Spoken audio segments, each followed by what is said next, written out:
Welcome to Talk. My name is Eddie Marmolejo.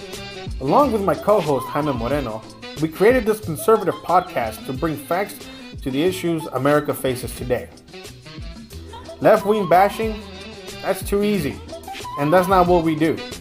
Instead, Jaime and I tackle the issues, analyze them, and give our opinions through a conservative perspective. So if you want to join two conservative Latinos on this journey, sit back, crank up the volume, and let's talk.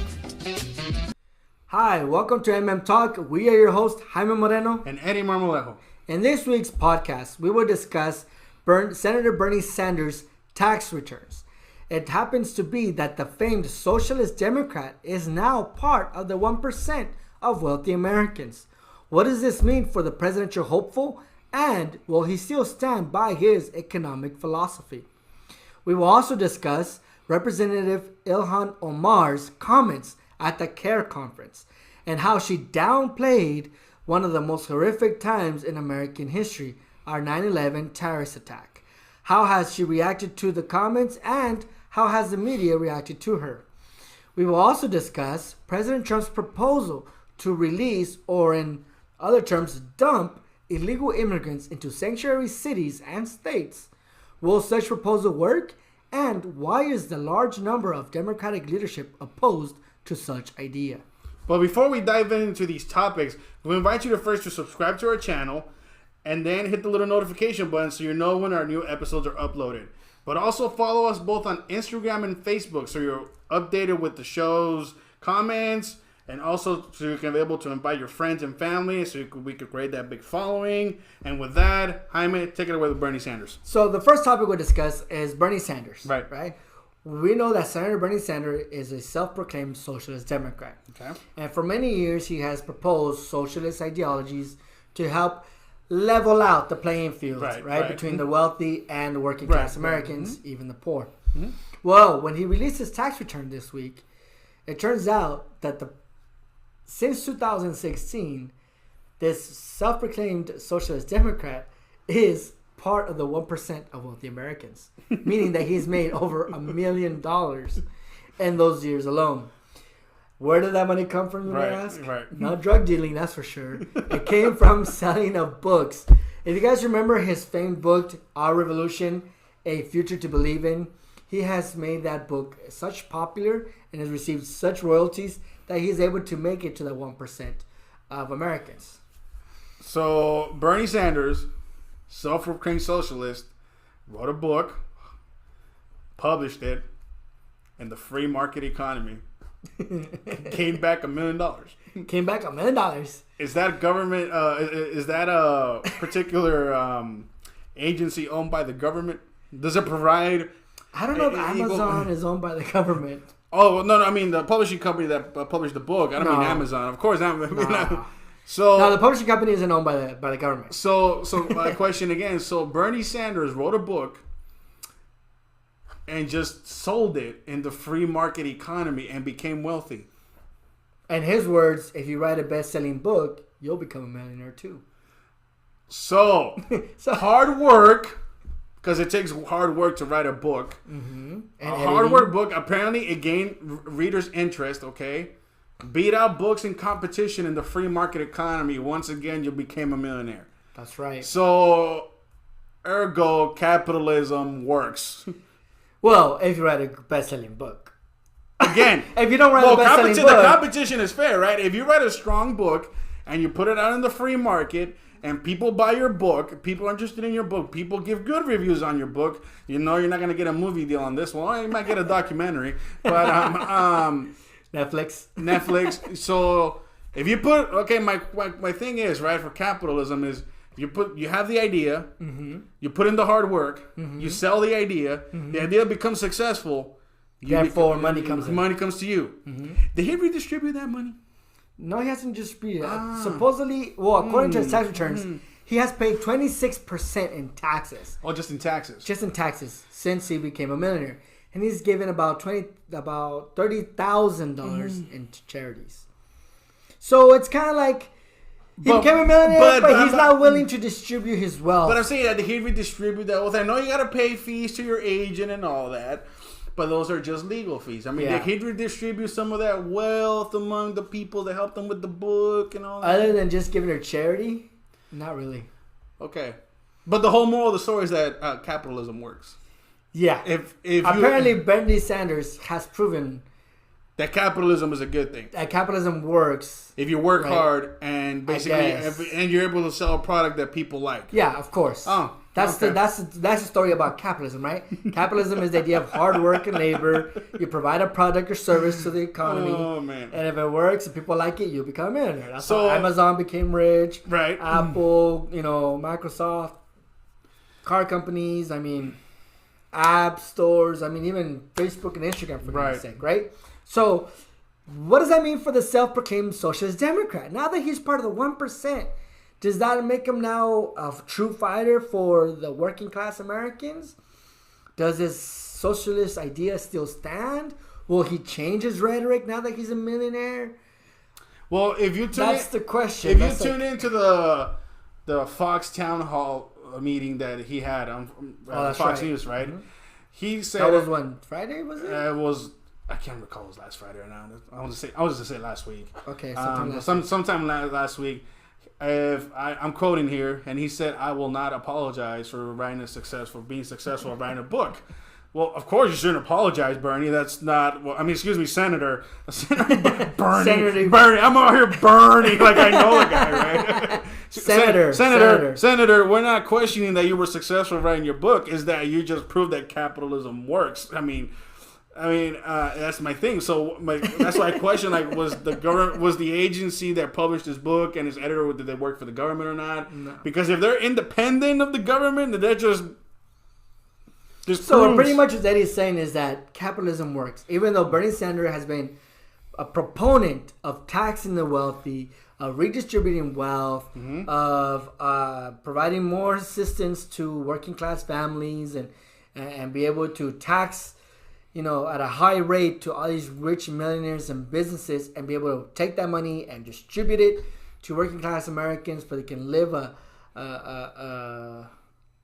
good life or a proper life or a somewhat livable life, right?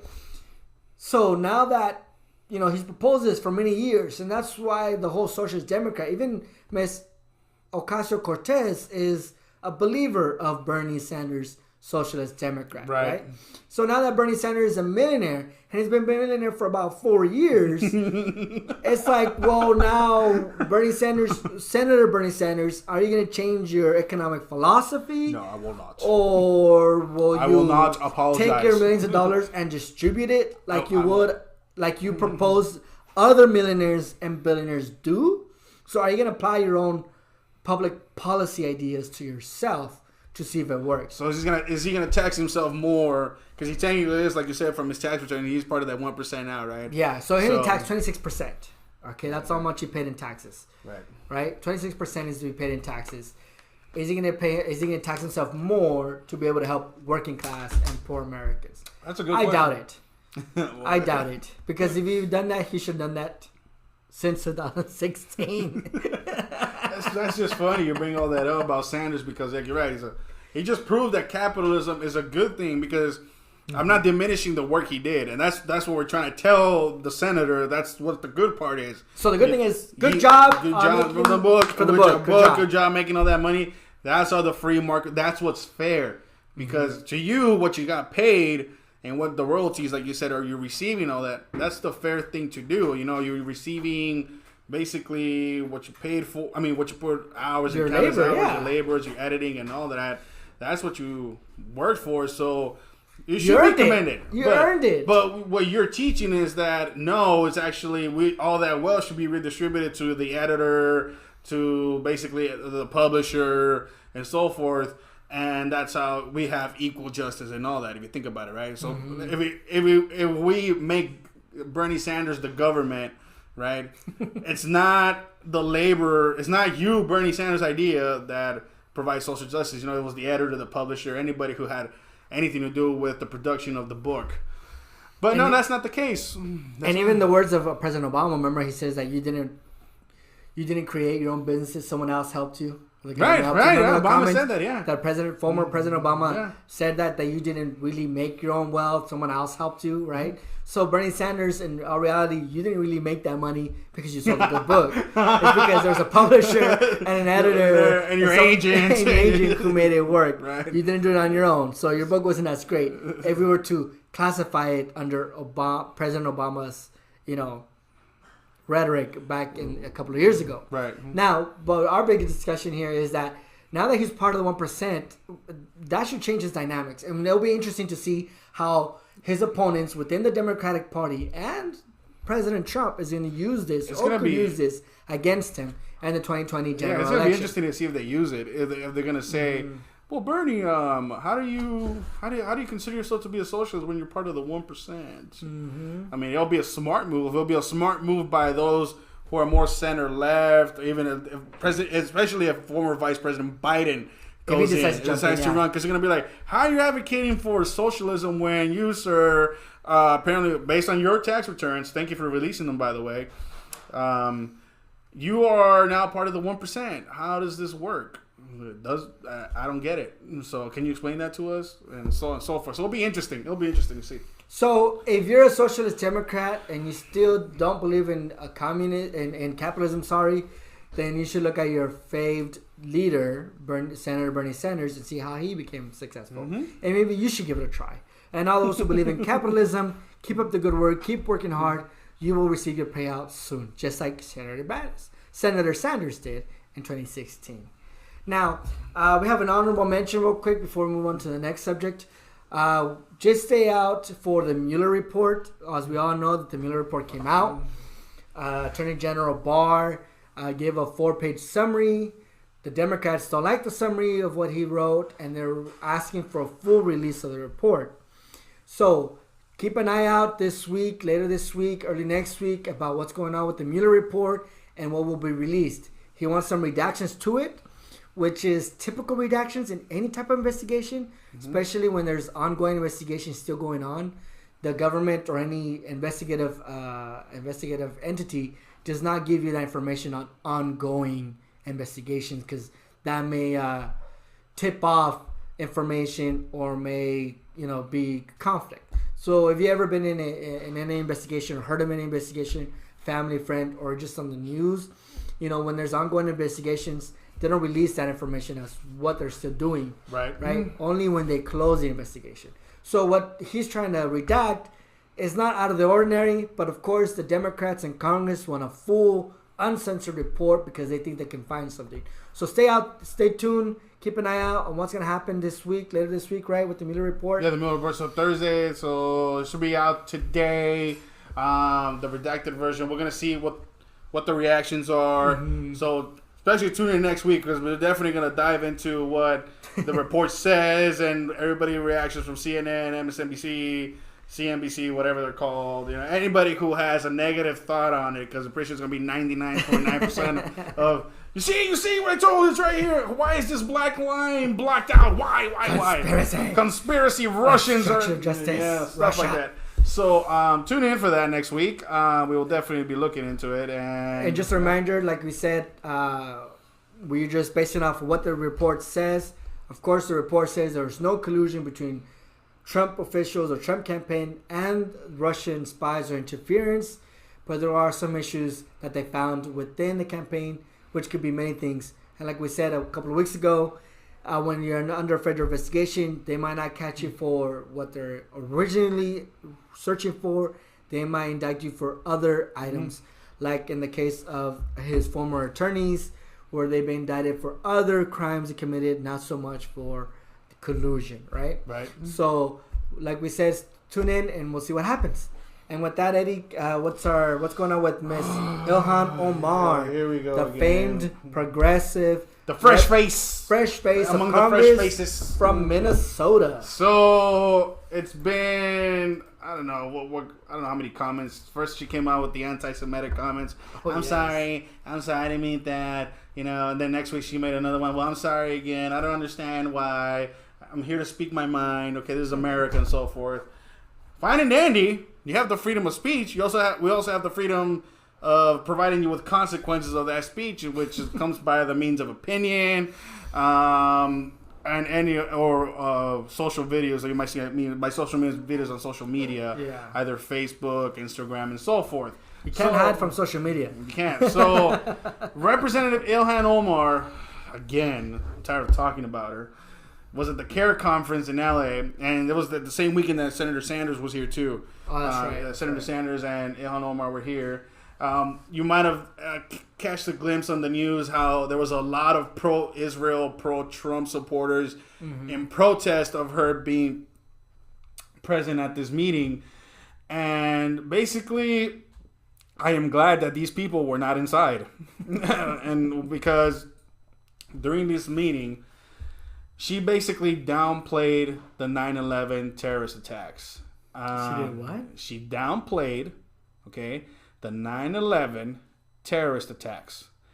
She basically said, and I quote, some people were responsible for 9/11. It wasn't not radical Muslim terrorists, not radical Islamic terrorists, or not terrorists, just some people. And basically, she showed some frustration because she said the following, and I'm quoting now, Muslims since 9/11, right, lived in the discomfort of being second-class citizens, and frankly, I'm tired of it. And every single Muslim in this country should be tired of it. She said that CARE, close quote, she said that CARE was formed after September 11th. We will discuss in a minute how that was a lie. And, that was not a lie. It was just not true. Well, yeah, it's not true. Not true. It's not true, okay? Which is a lie. Yeah, which is a lie, yeah. So, it's a lie. I'm sorry, okay. Circular reason in there. So, and then she added, but then she goes on saying because they recognize that some people did something and that all of us were starting to lose access to our civil liberties. So she's saying that somehow America has generalized all Muslims, all practicing Muslims or all practicing followers of Islam. Somehow they're all terrorists, and that they have been treated such by Americans. But I am like, no, they haven't. Exactly, Jaime. When has this happened? Because last time I checked, there's a mosque not even a couple blocks down from what is now the Freedom Tower, and the 9/11 memorial in New York City. Mosques are still open. Okay, you have practicing Muslims everywhere. So, what do you know of any reason why she would make such a claim in the first place? I have no reason to believe that. I mean, thinking back in 2001, I mean, we were young at the time, but we were there. We witnessed the attack. Right. We witnessed what happened on live TV, and we're not, scared or traumatized by it like the current generation with the Trump election. But I mean, even after that, we didn't do anything against Muslims. We didn't really. We might have had some, I guess, initial just caution with Muslims. But I think that went away over the years. Yeah, because I looked at the whole speech, and there's something, like I said, you always should do, because when I was looking at the media, they only showed the part to say that some terrorists some people did something. You have to look in the context of what she was talking about, right? So she's showing frustration as to how we're profiling Muslims, but then I made a video in response to her. You could check it out on my Instagram, conservative.eagle88. In response to that, because I said that unfortunately, when we're in the time of war, profiling does exist. Yeah, we have to profile certain individuals because unfortunately, you fall in the enemy category, right? You fall in the enemy category. Unfortunately, but that's in the battlefield, right? Not just in general, because it's in a battlefield, but when we're dealing with terrorism, it's not in the battlefield. It's more of guerrilla tactics, right? It's more guerrilla tactics, or it's more of infiltration. And infiltration. So unfortunately, when we're fighting terrorist networks, you cannot really apply the same conventional military tactics that you have seen in major wars like World War I, World War II, and so forth. Yeah, when you're fighting terrorists, you're fighting networks. You have to find individual cells. You have to find those individuals within working in those cells, and how far does that network expand. So unfortunately, when we are trying to find people that are responsible, one of the attributes that, which is 99% of the time, is that they're practicing Muslim, right? They're practicing the Muslim religion, the Islamic religion. So that's fact one. Fact two, and which is what I'm pointing out in my video, was that what other things could attribute that can be considered red flags. And I said things like places that you've been, people that you've supported, places you have donated. Do they have ties to terrorist organizations? It's a profile. And in that profile, it goes beyond just your religion. Yeah, your religious affiliation. Your ethnic background, right? Your language, right?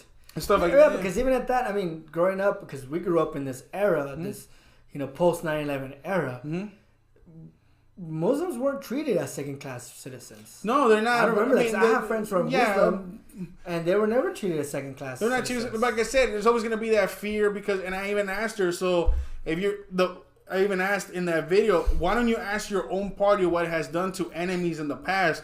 Do you see Muslims in internment camps right now? Oh, so you're talking about, okay, so you're now I'm relating to the Japanese and what the Democrats did to the Japanese during World War II. After the Pearl Harbor attacks of Pearl Harbor. That was a big attack, right? Up to that point, that was the worst attack against the United States, right? And following legislation and so forth, certain Japanese were put into internment camps. Removed from their houses or businesses and put into camps. So that never happened after 9/11. Obviously, do you see it? Because everybody that I see, every detainee that happens to be some sort tied to Islamic religion and so forth, has also been tied to radical Islamic terrorist organizations, whether Al Qaeda or whether it be ISIS and so forth. Those are the people you have in Guantanamo or other detention centers. It is not your ordinary Muslim or your ordinary Muslim friend. They're not there. They're still here. They're still on my Facebook, for crying out loud. I still talk to some of them.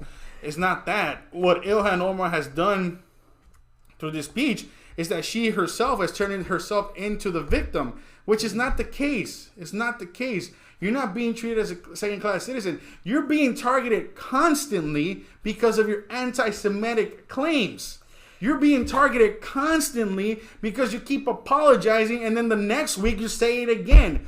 And then your supposed leaders in Congress, instead of calling you out, they just slap a bill, say, well, here, we'll just say that you can't do this anymore. And next week, you do it again. So when Omar's saying is treated as a second-class citizen, it's of her own doing. Now that she's a public figure, she has to be careful what she says. No, it's not even. She's not even being treated as a second-class citizen.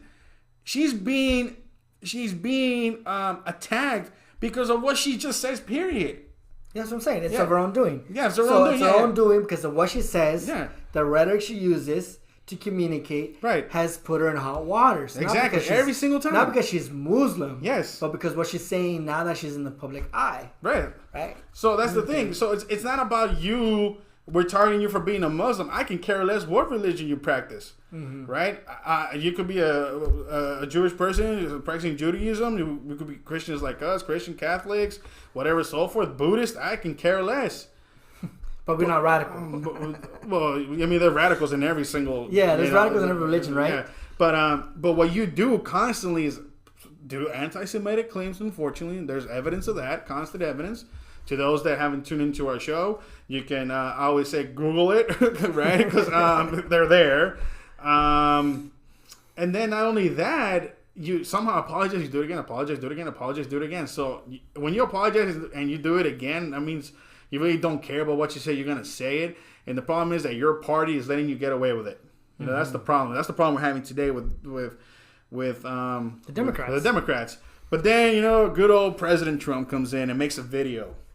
Right, it makes a video response. Oh, that's right. I saw that. Well, first it was Washington. First of all, I should have said this first, guys, and I do apologize. The New York Post made after this speech a I don't know if it was a front page, front page cover, front page headline that said, "Here's your something." And it's not the Twin Towers. I'm gonna say the two towers was Lord of the Rings. Some people who did something. Yeah, and of course the towers are burning. That's what ignited this whole issue.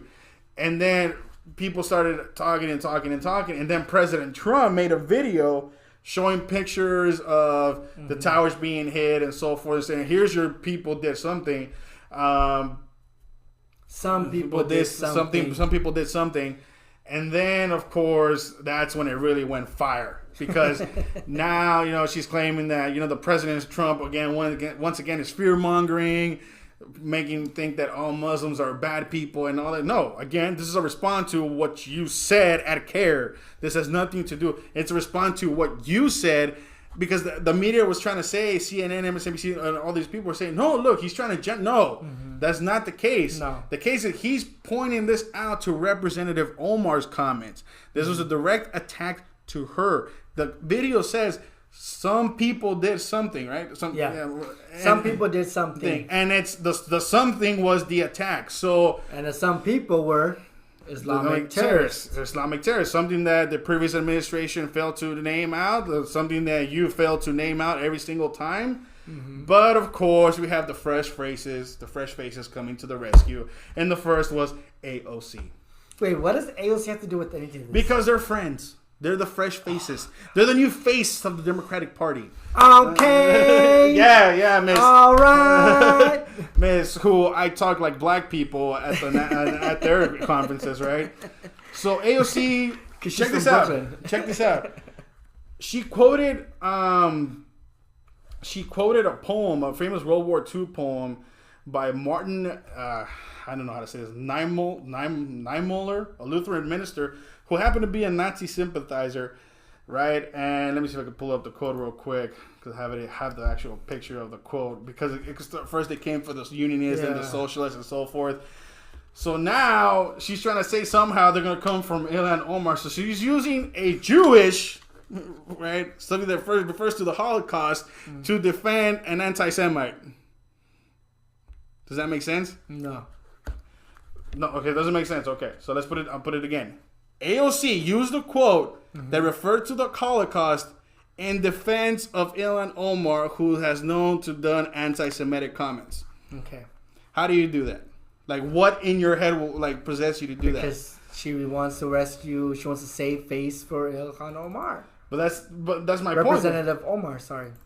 Yeah, Representative Omar. But that's what I'm saying. That is wrong. Like, that's despicable. How are you gonna use a quote that's basically talking about the Holocaust to defend a known anti-Semite like Ilhan Omar?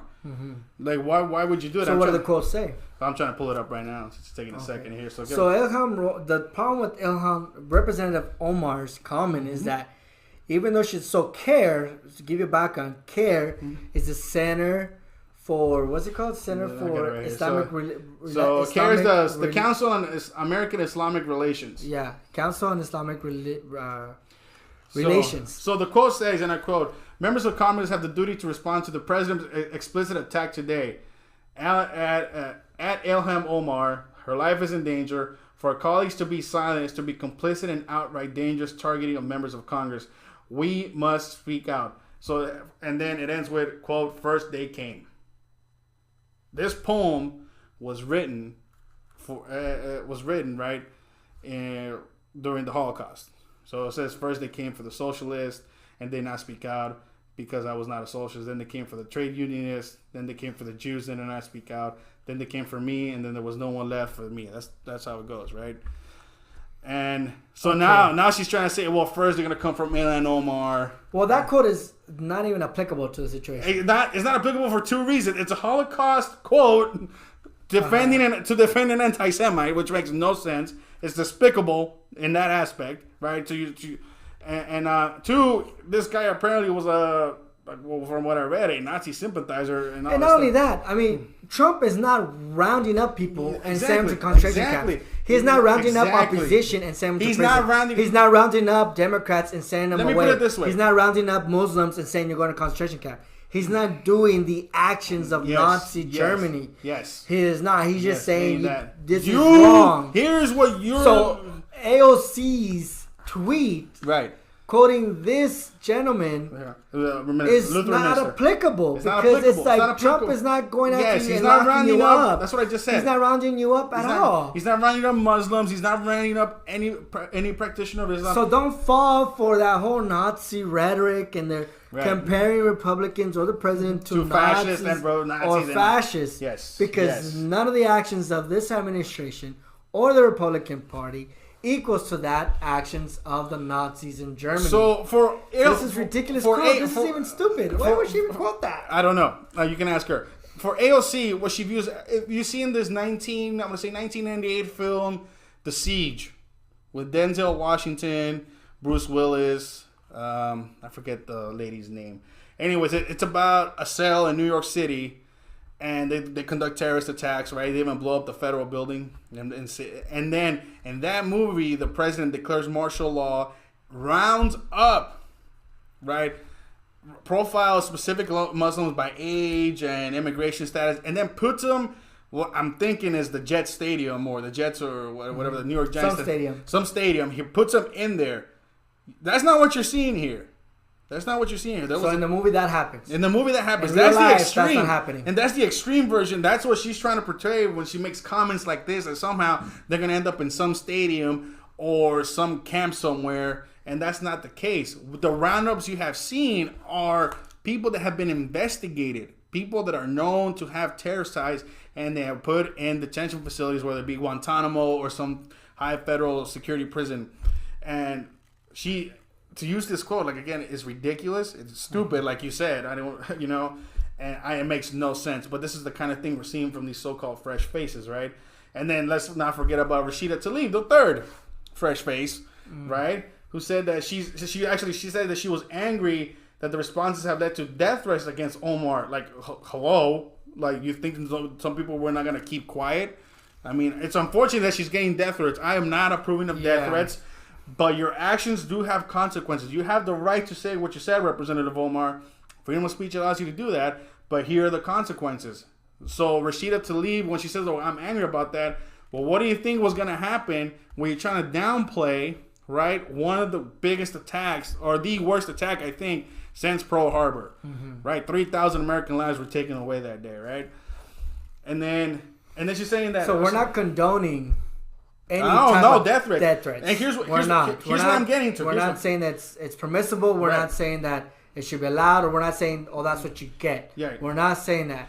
But if death threats, anyone who makes a death threat to anybody should be arrested. Should stop. Yeah, should be arrested. Be arrested.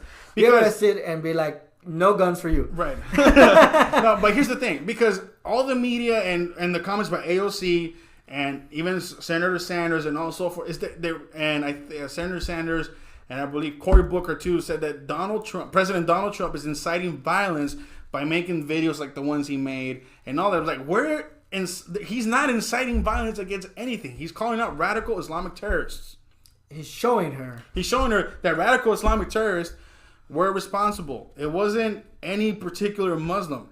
It wasn't a vague person. Yeah, I want somebody to send me information where clearly the president of the United States said all Americans should defend themselves against Muslims, should attack Muslims and so forth, because that's incitement of violence right there. If he blatantly says that, that's him inciting violence against a certain group. Yeah, that's true. But that's not what has happened. No, it hasn't happened. And he hasn't literally said that, and there's no evidence that he actually directed. That's what I want evidence. So from our viewers, so I guess what the Democrats are saying is that by putting such images and reminding Americans, those who lived through it and survived it, reminding that generation like ourselves of what happened that day, that's gonna return that's gonna cause that fear of Muslims, right? But that's not the fact, because if that's true, the New York Post put on front page of their newspaper the next day, this is what happened. Some people who you don't want to recognize did something which you don't want to recognize, right? So by now recognizing what happened and who caused it, got you into this hot fire. So these entities came back and said, So I guess what they're saying is the incitement of violence is that I guess they're trying to say that you're recreating that hate at the moment that we have. Well, no, they're saying that the hate has been created by President Trump and those on the right. And I'm saying, where's the evidence of that? Okay, because I was having some discussions online and people said that the ban was racist. The ban, how I was like, okay, The ban was racist? the ban on the 7 Well, countries. that's a whole different issue. No, but I'm and specifically with those images and Yeah. the videos, how would that incite violence? It doesn't, but that's what I'm trying to get to. But somehow when I was having discussion on the video and the response to it, but what about his thing on the ban? Well, no, that doesn't apply because those were, again, that was based on intelligence that they said these countries were part of, had terrorist organizations. Yeah, and Obama presidency had that. Obama president and Donald Trump said, well, I'm gonna follow on that intel and say, well, we're gonna stop because we have the right to say who comes in, who comes out, who comes into our country and so forth.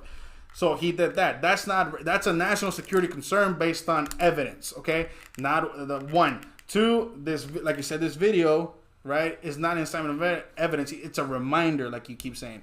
It's a reminder that 19 individuals with known terrorist ties launched a coordinated attack against the United States in the name of Islam. Jihad, right? That is what happened. So he's reminding you that 19 individuals who are practicing the Muslim religion launched a terrorist attack, perhaps the worst terrorist attack in U.S. history. That was the reminder. There was no incitement, like the media says, and like Representative Tlaib, Omar, and Cortez here say that we're inciting violence. There's none of that. What about the Democrat leadership? Have they responded to anything? So, like Pelosi, they can't because Speaker Pelosi is in hot water too by the Trump administration because she's also trying to downplay her Ilhan Omar's comments, saying, "Well, you know, her words also taken out of context and all that." And the president's like, "Really?" So basically, he quoted on Monday. I have actually the quote right here. So here's the first quote by Nancy Pelosi, by the way. It says, "I don't think Congresswoman is anti-Semitic. I wouldn't even doubt to put in the same category." This was after the comments, right?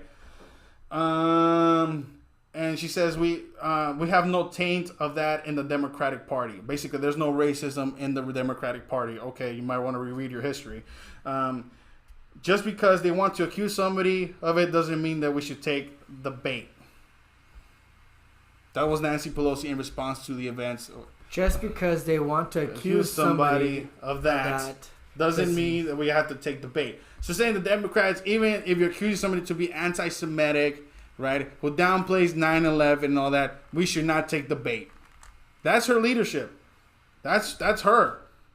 That's her right there. So President Trump tweeted, quote, "Before Nancy, who has lost all control of Congress and is getting nothing done, decides to defend her leader, Representative Omar, she should look at the anti-Semitic, anti-Israel, and ungrateful U.S. hate statements by Omar that Omar has made.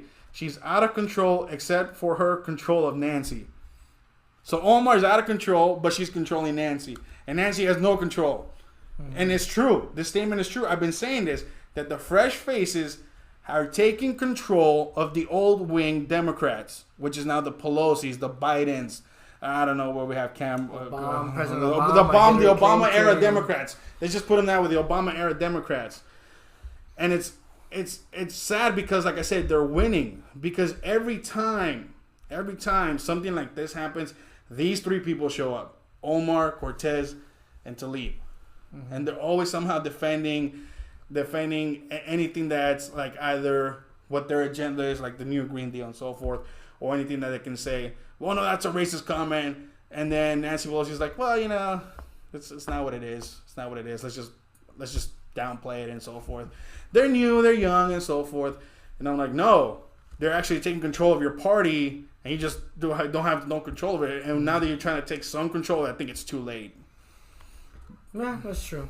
Because they have the social media and then you have the press always upholding them and praising them for being new faces, young, and heroic, and put them in a high pedestal when they themselves, these three congresswomen, are making statements that if they were, like we discussed last week, if they were Republican or conservative, would be condemned for. Yeah, let's take this last quote by AOC, right, who then attacked Representative Dan Crenshaw, who said, well, for the first time in U.S. history, we have a U.S. congressperson who basically downplays 9/11, and then she comes out and says, well, what have you ever done to fight terrorism? Representative Dan Crenshaw is a 2-time bronze medal winner who lost an eye in Afghanistan. So Representative Ilhan Omar making another statement that has gotten her into hot water. Yep. Especially such a sensitive topic and such a cruel day in American history, which is 9/11, which those of us who survived those attacks or lived through it, still have it in our memories and still are scarred. So, yeah, and then when she gets attacked for it, now she wants to play victim. And that's the whole play of the Democratic Party. And so now she's the victim. Now she's the victim. You said it. Now you want to play victim, even though you're responsible for those comments. So that's the Democrat Party for you. You say the stuff, you don't mean it. Now we'll go to an honorable mention. Laguna Beach. Oh, Lord have mercy. Has been a controversy over what they put on their police cars. So Laguna Beach, California, the small city of Laguna Beach, had a controversy over the American flag inside the lettering of the word police. Apparently, at first it was offensive because of the red, white, and blue colors. Because for some people, some residents, and even when it got to the national level, the flag represented oppression and hate and white nationalism, right? And then that argument kind of faded. And then now the argument is because of the red lettering in the word, in the letters ICE at the end of police. So, ICE. Yeah, they're pretty much trying to emphasize. They're claiming now, the liberals and progressive are claiming that they're trying to emphasize ICE in the word police. Can you believe that? That's ridiculous. So the whole, so because red and white, whatever that means, right? I don't know what your research pulled up because you're the one that told me about this. I started laughing. I like I said, I was reading. I heard something about it. And some people were debating because they already have like 7 cars that have been painted already. I don't know how many cars were in production to have this. I guess 7 were already done. They don't have like a small number. Yeah, a small number of cars. Of police cars, I think. But I mean, Laguna Beach is a small city, small town. Yeah. But really, it was because of the ICE were. Yeah, because when they put the flag coloring in police, right, you have POL, P-O-L in white and blue, right, and then ICE is red and white because that's just the way the flag comes out in the words police. Yeah. So now the rhetoric is that ICE is red, therefore confusing some residents as those cop cars being ICE instead of police. Which then, if you look at it, I mean, police is police. It reads police. It doesn't really give you that impression. I don't get it. Unless you really look into it. I don't get it. It's kind of ridiculous. And it's also, it comes up to the subject and to a theme that we'll probably take later down the road is, why is the American flag so offensive nowadays? Why are people traumatized by this flag that has been part of our U.S. history, that has liberated the world from 2 world wars, that has a sign of freedom and all that is American with constitutional rights, freedom of speech, freedom of religion, the press, and all our 26 amendments. This has become a traumatizing symbol. But we'll discuss that some other time. There's no time for that because it is ridiculous where the left and the progressives have taken this flag to be a symbolism of racism. Of nationalism, white nationalism. And white nationalism. That's, I don't But get yet, it. if they're in a different country and something's going on, they run to the embassy, right? And they look for the American flag to be saved. But we'll discuss that later. So Laguna Beach, City Council voted 4-1 to keep the logo, keep the American flag within So the they're keeping police. it? They're keeping it. What's They're keeping it. So City Council voted to keep it. Some residents are still mad about it. We'll see what happens at Laguna Beach down the road. Well, because it's going to cost so much to go in there trying to remove it, send it back to the paint Well, shop. the argument is that the American flag represents patriotism, American values, and American ideology.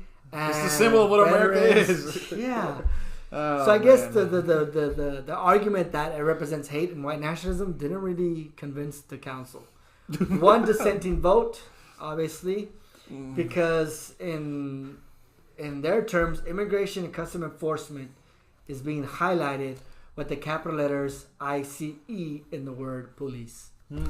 We'll have an image below. You guys can decide whether or not that's true. What do you think of it? Does it look bad?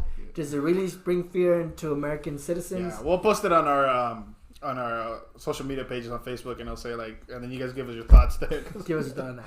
Right. Now, our final theme will be sanctuary cities. Here we go again.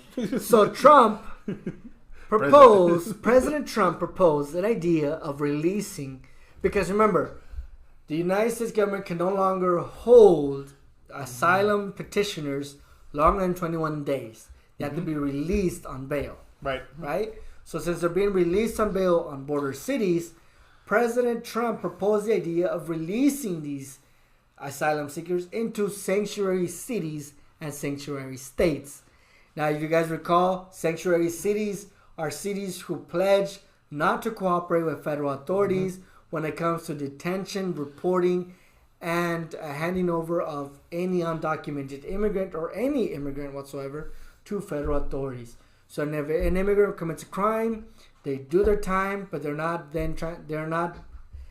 reported to federal authorities. If there's an illegal immigrant within the city limits or whatsoever, they're not reported to federal agencies. Yeah, let me interject real quick because Jaime just gave you a description of what a sanctuary city is, but throughout my research, there's still no legal term as to what it actually is to be a sanctuary city. So it's just a made-up word. It's just the definition of cities that are not cooperating with the federal, but there's no legal term or no legal definition as to what applies to be a sanctuary city. I don't get it, but I need to make that distinction out there because when you try to look up what is a sanctuary city and the first thing that pops up, there's no legal definition of what a sanctuary city is, but they'll give you the description of what it does, or what they're trying to do. What they're trying to do, right? Yeah. So President Trump, like Jaime points out, wants to basically ship the overwhelming population in detention centers to sanctuary city. This was a thought that was given out before during the midterms, but with all the shutdown thing and so forth, it got downplayed. But of course, with what you saw earlier in February, with the overwhelming number of arrests, I mean, what did we say? 76,000 and so forth. And we talked about how that fills pretty much over 90% of the LA Memorial Coliseum. If you went to our page in MM Talk Media, you saw that we showed you what 76,000 people looks like in a stadium. It's a lot of people. There's a lot of people. And then the commissioner, the ICE commissioner, in a interview said that by next month they were looking at 100,000 apprehensions for the month of, was it March?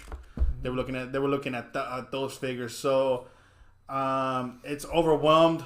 There's been reports by CBP, by Border Patrol, that they do not have the personnel to apprehend people. You had a video where you saw the people going through the gate. There was only one Border Patrol officer, and he was overwhelmed by 80 people. And people were just running everywhere. You had that. There's been other videos. This was on Univision in a report where they say that they're dumping kids in one part of the border to distract Border Patrol. Yeah, somewhere down in the other side, there actually is the actual crossing by illegal aliens. Those are the tactics that they're using. So you're using kids as pawns. Yeah, they're using kids as pawns. And also, of course, I don't want to get into the whole thing, but using kids as pawns, also using kids to say, well, we're a family unit, even though they have no indication of that. But there's no proof that they're family. There's no proof, yeah. So again, tactics. But with all that combined, you have an overpopulated detention centers, and like Jaime says, they can only retain them for 20 days. So Congress isn't doing anything. They actually want to defund some progressives, especially AOC. Yeah, she said want to defund ICE and Immigration and Homeland Security. Right. Want to take money and resources away from them. Right. Because they want to protect immigrants and illegal immigrants. Right.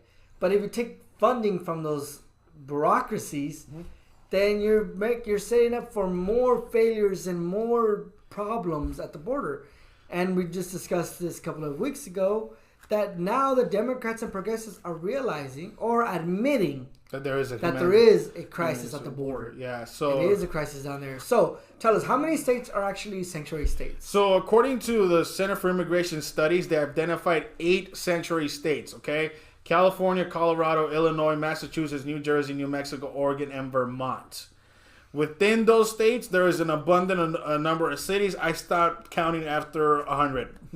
So nationally, there's 133 as we counted so far. It could be wrong, or maybe there's more out there that we're not aware of. 133 cities in the United States that are considered sanctuary cities, right? So if we recall, sanctuary cities pretty much they're open their hands to illegal immigration and they're ready to accept them. So what has been the rhetoric of Democrats and the left ever since Trump's hardline stance on immigration? So basically, let's see. Okay, here we go again with that. I hate that term.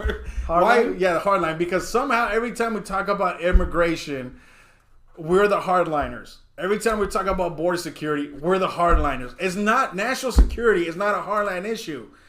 Yes, it is. No, it's not.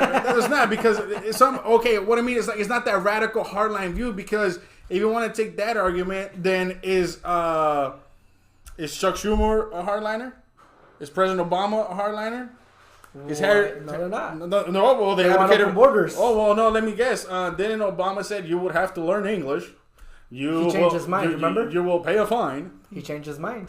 What do you mean? He changed his mind. After he said that, he changed his mind. Oh yeah, because he started funding the border wall, going to fund it to some certain and Schumer aspect. did the same. He changed his mind. Yeah, he changed his mind. They have been uplifted, enlightened to more accepting because he illegal immigration policies. Yeah, because he got pressured right by his own wing, and then which of course led to DACA, right?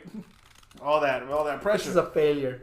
It's just a failure because it was executed the wrong way. Anyways, but I'm saying Bill Clinton. Okay, so Bill Clinton. Before we go to Bill Clinton, so when President Trump became president, he has been enforcing the now standing immigration laws. There's immigration laws in there that say if you're here in the United States illegally, you will be deported. If you cross the United States border illegally, you will be detained. Those are in the law books. So if you claim for asylum, you are allowed to stay into the United States until your asylum case is heard. Okay, what I'm trying to say is that you can't call people hardliners when other people on the other side have advocated for the same thing. Yeah, but the people who have advocated for the same thing has happened years ago. Now they have changed their minds. Doesn't matter. That's their argument. That could be their argument. That doesn't remove the fact. The fact is, you can't call us hardliners when we're advocating for the same thing. Yeah, I guess. Because right now they're advocating. I get what they're advocating to now. Accept all illegal immigrants, to open the borders. I get it. To allow them to come in. I get all that. People change. So that's the argument they have now. Yeah, of course. So why are they opposed to President Trump releasing these asylum seekers into sanctuary cities if they themselves have said that they're willing to accept and house them? Okay, because of that, we can say because they're going to know is that one, it's going to cost a lot, right? Okay, so it's money. It's money, okay. 2, where are you going to house them, right? Okay, so there's not enough infrastructure. 3, right, is it feasible to just send continuous amounts of people? The president tell you, well, it's not feasible because I can't even do it at the federal level because we have so many detention centers. We have so many detention centers. They're overpopulated. What do you want us to do? I'm going back to what Senator Sanders said at that town hall meeting, and he said the following, let's just build more detention centers. Let's just build more of them. Let's build more of them. Senator Sanders said build more detention centers when his whole party doesn't want detention centers? Because it's inhumane based on what the current conditions are. So Senator Sanders' solution to this problem is to build more detention centers. I mean, I agree, but his own party doesn't want it. Well, here's the thing, right? Here's the thing. Why should we agree to in the first place? Where states that are basically hosting these detention centers now have to deal with those people that are being released. You had Yuma, who's declared a state of emergency today. Not today. When was this? What's today? Thursday. was it Wednesday? Excuse me, Wednesday. Declared it Wednesday. They had a state of emergency because the large number of migrants that are not being released into the population who are just roaming around, right? And that's what I'm saying and I'm just going to focus on California because that's been the target of the president because of Nancy Pelosi and Gavin Newsom, who have been strong opponents of any immigration policies done by the president.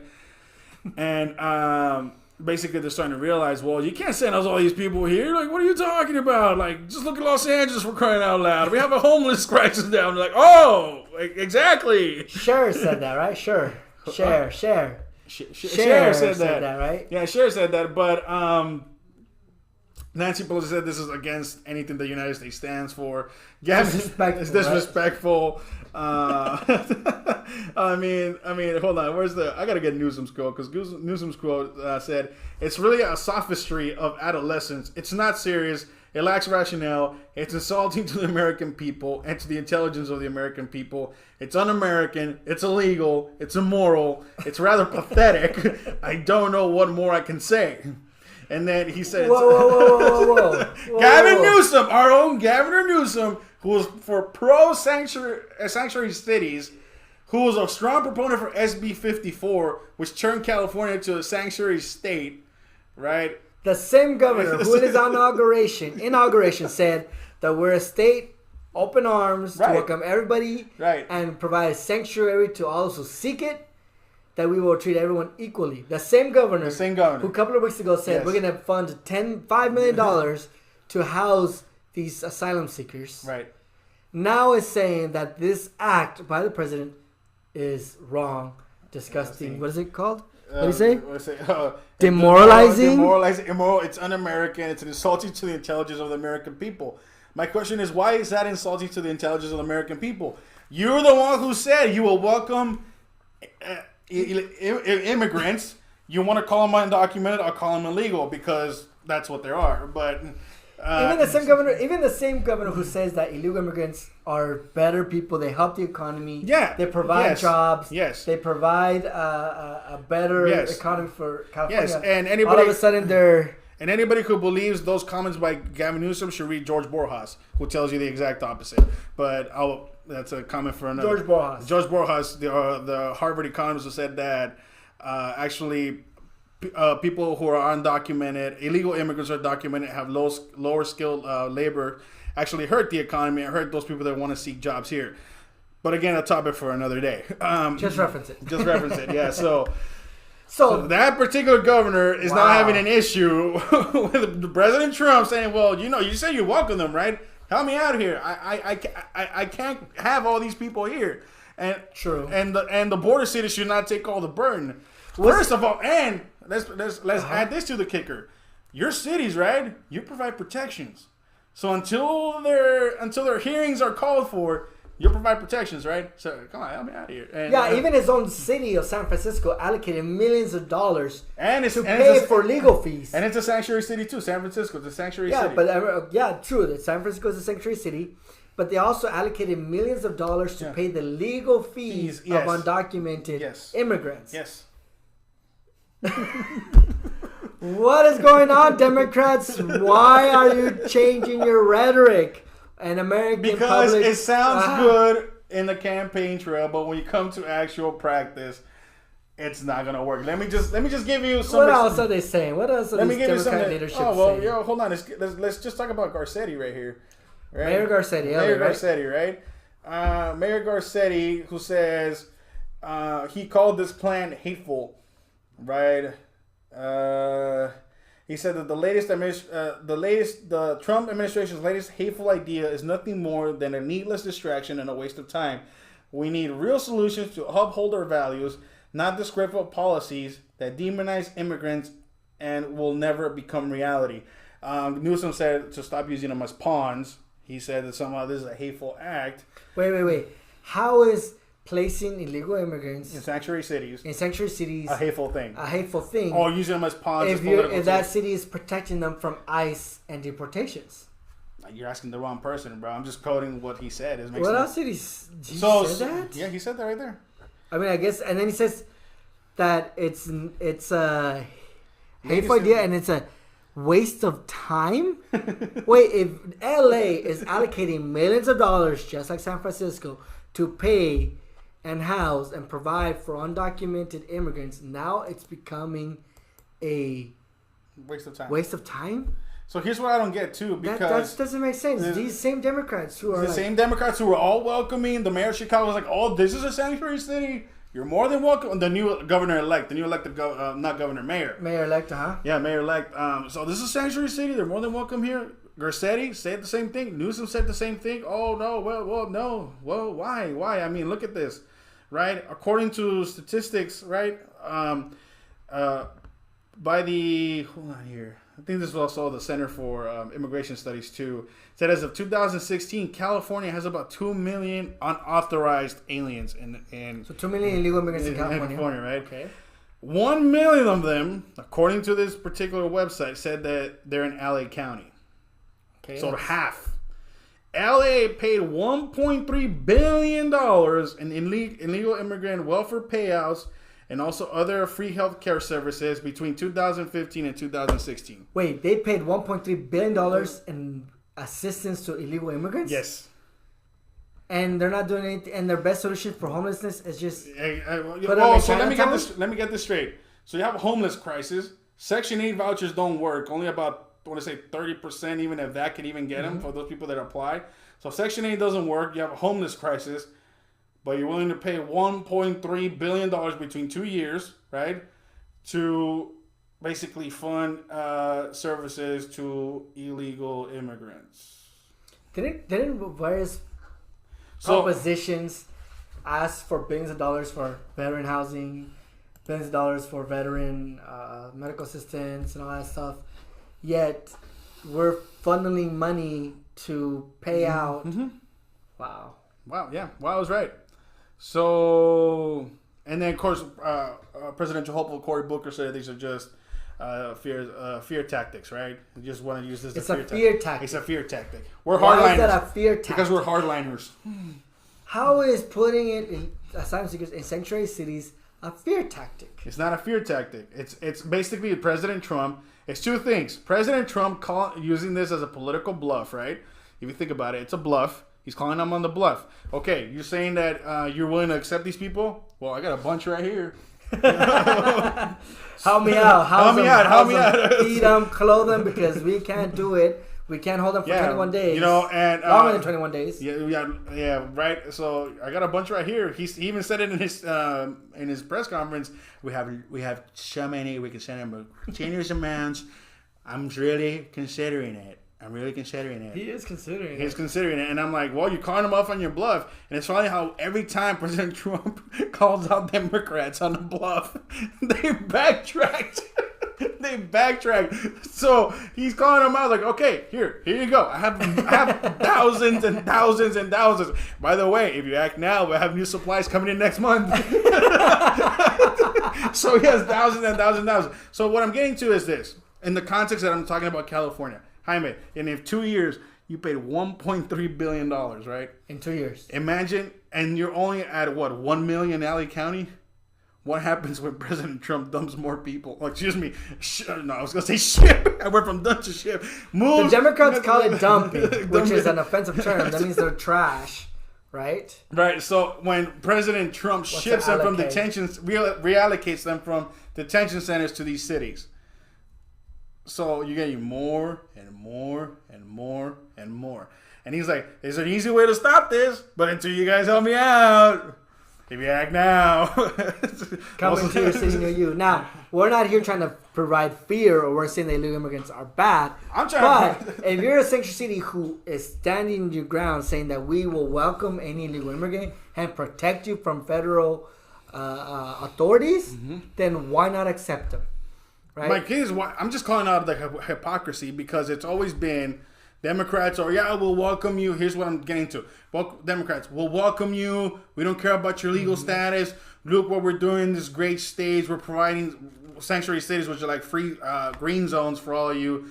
We'll even give you driver's licenses like they do here in California. We'll provide you with government benefits. We'll provide you with health care, right? Okay, and then if you have kids, guess what? Now you have a really reason to stay because now your kid's an American citizen, stuff like that. You know, those arguments.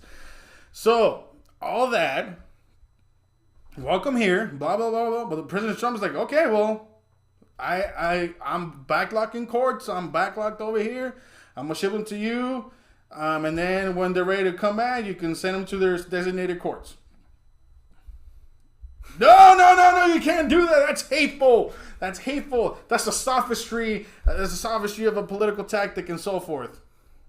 So if the Democrats really cared about these asylum seekers, they should have been really cared about immigration, they should have been like, you know what, President Trump, bring it to our cities. We'll help provide for them. Bring them to our state. We'll help take care of them. We'll show you, President Trump, how to treat these asylum seekers. Yeah. But instead of going that route, they're saying you're hateful, you're disrespectful, using them as pawns. It's fear tactics.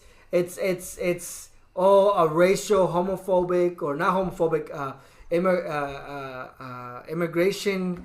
You're anti-immigration, anti-migration, all that stuff, because you want to move them to our cities because the federal government has no capacity. And there's been news reports, and you yourselves, our viewers, have read and heard that the federal bureaucracy can no longer house these. They're overworked, they're overbooked, they have no way to house them. Mm-hmm. And now President Trump is proposing to send them to sanctuary cities to alleviate the crisis and help out with these numbers. Right. And they're saying no. So that, for you, our viewers, is the hypocrisy of the Democratic Party. And that's the two-faced Democrats who say they want to, but in reality, they don't care about it. Yeah, because Donald Trump says, look, I want asylum laws to change. I want to make the process fair for everybody. Anybody could come here as long as you go through it legally. Democrats will get... No, you can't do that. No, you can't do that. But yet, if you make it, you can come here to our sanctuary cities. We'll provide stuff. Trump is like, really? That's what they want to do? There you go. No, you can't do that. No, that's illegal. You can't do that. It's too much. $1.3 billion in 2 years. Cannot have. Oh, really? Now you get it. The hypocrisy of the left. That's great. I love it. And closing, another hypocrisy of the left is California gas prices. I'm about to walk out. We are the highest in the nation in gas prices. Why? I just want to thank all of you who voted no on 6 last fall. Okay, you had one job, Californians, was to vote no on 6. I sent a picture to this guy. I went to my local Chevron station. You want to tell him how much I was paying for gas? I don't want to say it. I had a Supreme. Okay, Supreme to my car, $4.31 a gallon. Sheesh, the love of mercy. Yeah, well, I have the picture right here. And many gas stations are above $4 just for regular unleaded 86 gas. So California, congratulations on being number 1 in the nation for highest gas prices. I have the picture right here. I will post it. I don't know if you guys can read it, but I will post it on our page. If you live in California, he doesn't need to post it. You're seeing it yourselves. There's no need for him to post it, link it. You're feeling it at the pump because of the increasing gas prices in California. I have a friend who lives out in Phoenix or in Arizona. Dude, not even $3. Okay, and if it's above $3, barely over $3. Okay, and we're here in California. We're at $4. $4.31. Hopefully, the gas prices don't go up by the summertime, but some experts believe that by the time summer gets here, we might be paying up to $5 a gallon. So we'll see what happens. Go out and buy your Prius. Okay, consider owning bicycles and electric scooters. Try not to fill up as frequently. Try to cut down on your commute, or don't be speeding. Try to conserve gas by not traveling around too much. Just be an Uber, just like Uber share. If you're going to one direction, hit all spots you need to hit to in that direction before you're heading home. That's ridiculous. But California, we are the highest gas prices. Thank you. Once again, thank you to all of our viewers who did not vote yes on 6. I would like to thank you a lot. And if you heard at the gas pump, I don't want to hear it. I really don't. Because it's your fault. It's your fault. All right. So that concludes our episode. That concludes our podcast for this week. Thank you for tuning in to MM Talk. We are your hosts, Jaime Moreno. And Eddie Marmolejo. And please don't forget to share our channel. Okay, share our channel. Follow us on Facebook and Instagram.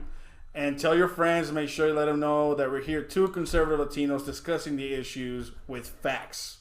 And once again, I'm Eddie Marmolejo. And Jaime Moreno. This is MM Talk. And remember, we're tired of it too. Jaime and I would like to thank you all for tuning in to our podcast this week. If this is your first time tuning to MM Talk and you like the show, we invite you to come back every Thursday. Just hit that subscribe button and the little bell so you're notified when our videos are up. Also, do not forget to follow us on Facebook and Instagram for any additional notifications. This is MM Talk, and remember, we're tired of it too.